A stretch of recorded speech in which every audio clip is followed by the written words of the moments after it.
Welcome to episode 5 of the Indie Mosh Show. I'm Jenny Mosher, founder of Indie Mosh, and this series of podcasts is designed to demystify the self-publishing process as much as possible, so thanks for listening in. This episode is brought to you by The Mosh Shop. Probably the smallest bookshop in Australia, The Mosh Shop is dedicated to retailing our Indie Mosh authors' books exclusively to Australian residents, and all prices include shipping. If you're looking for a book with a difference, visit themoshshop.com.au today, and don't forget to check out our diverse range of great value gift packs while you're there. Indie Mosh has been helping Australians self-publish since 2009, and we've learned an awful lot since then, nearly all of it the hard way. In these podcasts, I aim to share that knowledge to make it easier for you to forge your own publishing path, either with or without our help. Today we take an overview of the different parts of a book, the things you'll need to think about when structuring and laying out your manuscript to create a print file. Most books can generally be broken into 3 sections: the front matter, the book itself, and the end matter. These will be of different size and importance depending on whether the book is fiction or non-fiction. A fiction book, such as a novel, will usually have less front and end matter than a non-fiction book. So let's be logical and we'll start at the front of the book and with the front matter. There are no real rules as to what should be in the front matter, and each country has its recommended styles and inclusions. But the 2 most important things you would want to consider are a title page and an imprint or copyright page. You might also wish to consider having a list of other books by the same author, a dedication page, a list of acknowledgments, a table of contents, a table of figures, plates, diagrams, graphs or tables if your book is a non-fiction or reference book, a foreword, preface, introduction or prologue, and a list of acronyms or a glossary. Some books start with reviews by influencers and other readers.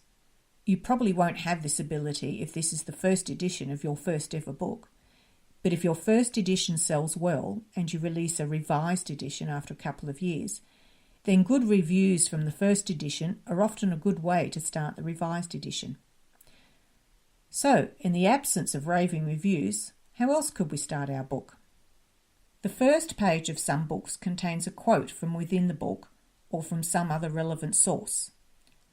Other books start with a half title page, which is usually just the name of the book.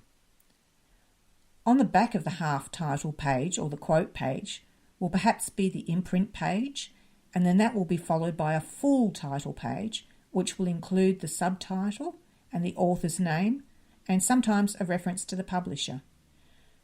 The rest of the front matter pages, such as the contents, foreword, etc., follow, and then you get to the body of the book. This may or may not be broken up into parts, such as Book 1, Book 2, or chapters. Your chapters may simply be numbered, or they may be numbered and named, or just named. The chapter and part headings may each sit on their own page, creating noticeable divisions in the book, or they may sit at the top of the first page of text in their section, so that they don't break up the flow so much. On these main pages of the book, you will most likely want to show the title of the book, the name of the author and the page number, and or sometimes the chapter name. Some authors ask us if this is necessary, and we recommend doing so for 2 reasons. The first being that if a page should ever fall out of the book, then the finder will know straight away which book it came from. But the more important reason is that if someone is reading your book somewhere and someone is looking over their shoulder, say on a bus or a train, they can see the title of the book and who wrote it. So if they like what they're reading, they can go buy their own copy. I mean, seriously, that's the best free marketing money can't buy, so why wouldn't you? Where you place these items on the page will dictate whether they're headers or footers. Headers sit at the top of the page, footers at the bottom. You can have either or both. Not every book has these items though. If you pull an airplane novel off the shelf, you'll probably find it has page numbers only, but I'd strongly recommend taking advantage of the real estate on your page and putting at least the title of the book on every page. even if you don't have your name. Now, if you're writing a non-fiction book, there's a good chance you'll have footnotes or endnotes. If you decide on footnotes, then they'll sit at the bottom of the relevant page in the body of the work. If you decide on endnotes, then they'll sit in their own section at the back of the book, in the end matter. When the reader gets to the end of the manuscript, then naturally they'll come across the end matter. In non-fiction works, the end matter will include items such as a bibliography or reference list, appendices, an index, a list of items for further reading, a glossary or list of acronyms if the list is too long for the front of the book, and the footnotes if footnotes were used. And in both fiction and non-fiction, you may also find an About the Author page and an Acknowledgments page if it wasn't included in the front matter. So, big question, how do you decide what to include and where to put it? If your book has chapters with headings, then a table of contents, or a TOC, which is included in the front matter, is a good idea to give the potential buyer an idea of what's in the book. Your TOC will tell them a lot about you and your book. For instance, it might show that you have a sense of humour, or that the book is rather dark, or that it does or doesn't cover topics that they are interested in reading or learning more about. Even if you have a comprehensive index, a TOC is still a good roadmap to encourage someone to buy.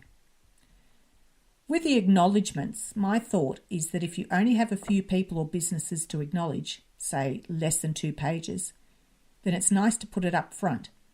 But if you have pages of acknowledgements, then it's probably better at the back of the book. Let the reader get into the body of the book as soon as possible. I mean, that's why they bought it in the first place, right?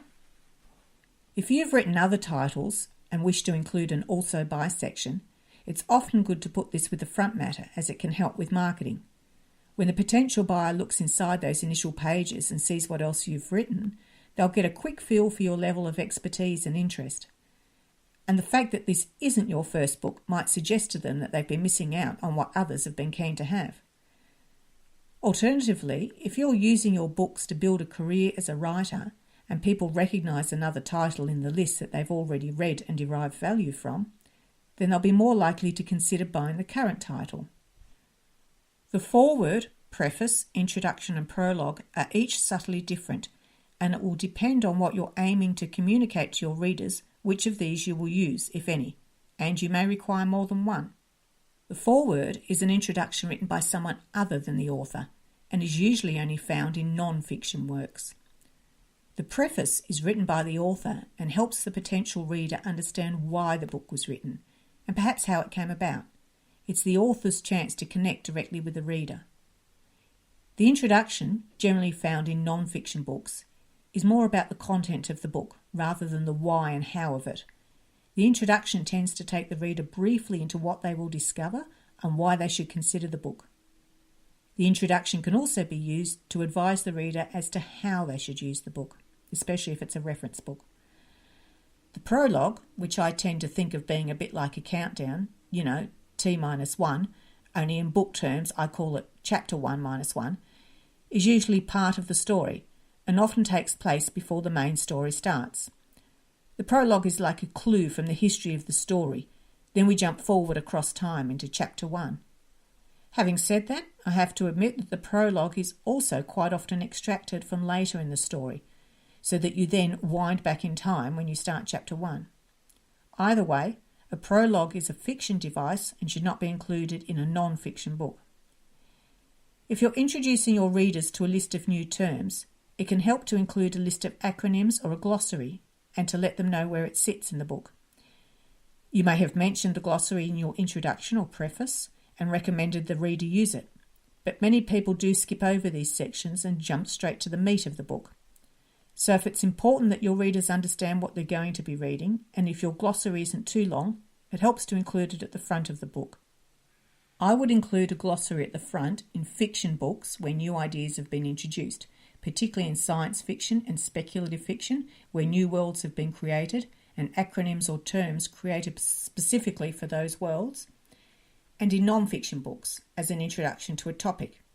For instance, in a book introducing physics, say, I would include a basic glossary of major terms and acronyms at the front, to help the new physics student be aware that they can easily find answers to questions such as, what the hell did that mean again? I would include my glossary at the back for non-fiction works aimed at established students of a subject, particularly those works considered more in depth. Readers at this level would be more likely to expect a glossary and be more likely to go looking for it. We don't need to hold their hands so much. And you may need to decide whether to use footnotes or endnotes, or both. Footnotes appear at the bottom of the page on which they're referenced, while endnotes appear in a list at the back of the book. Endnotes are great for longer references and explanations, while footnotes are great for shorter ones, especially if you only have a handful in your book. Unless you're writing a highly referenced tome and have a specific use for both footnotes and endnotes, then choose one or the other and stick with it, especially if you're going to have an ebook, as it will make the formatting a lot more consistent. So that's roughly it, the main things you need to consider putting in your book and where they might go, or not. And that's it for today. I'm Jenny Mosher. As always, thanks for listening, happy writing and happy book planning.